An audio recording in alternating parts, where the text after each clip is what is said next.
say this shit, you all do know that there is some shit going on right now around sex, right? And around our bodies and women and men, and it's the most fucked up thing, which I'll get to in a minute. But let's just go to where it started. So on one fine day in Eden, so the story goes, boredom fell upon the garden and all hell broke loose.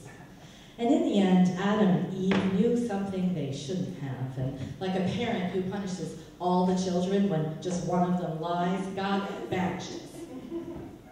Now, like any Italian girl from Trenton, New Jersey, who was raised half Catholic and half Jewish, I have pondered this story many times. Now, it seems odd to me that knowledge was the problem, right? I mean, it's usually ignorance that undoes us, and hubris and being a know-it-all, which are a far cry from knowledge. Maybe it's a translation issue. Maybe it wasn't knowledge. Maybe it was understanding. Maybe one day Eve understood the power of her sex, that she could withhold it and get Adam to do more chores around the garden. That she could keep it to herself if she wanted, or that she might like to share herself with, say, someone more in her own image than Adam. And then maybe Adam figured out that he didn't really need her permission, her invitation, her desire, before he could enter her. He could just take her when he wanted. After all, he was bigger and stronger, and she was made from just one of his ribs, and surely no match for him, the original. So, when he was pissed off, or when he wanted to settle the fight, or just to get Eve to shut the fuck up once in a while. Then there was the day when he found her writhing around in the garden like a common serpent, her own hands between her legs in a fit of pleasure he never, ever witnessed when they were together. Why had she not told him? Why had she not shared herself with him in this way? He was humiliated.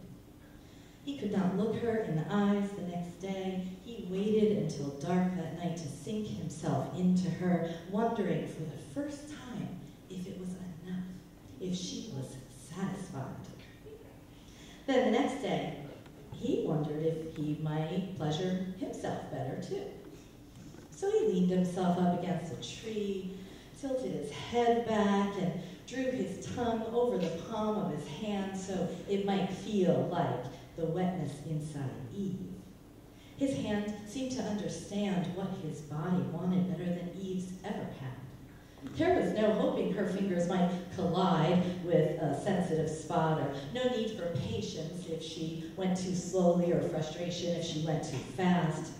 He felt ease and joy in idly stroking himself on a lazy afternoon, the hissing of the serpent in the background, an apple falling to the ground from the branches that shook from his pleasure.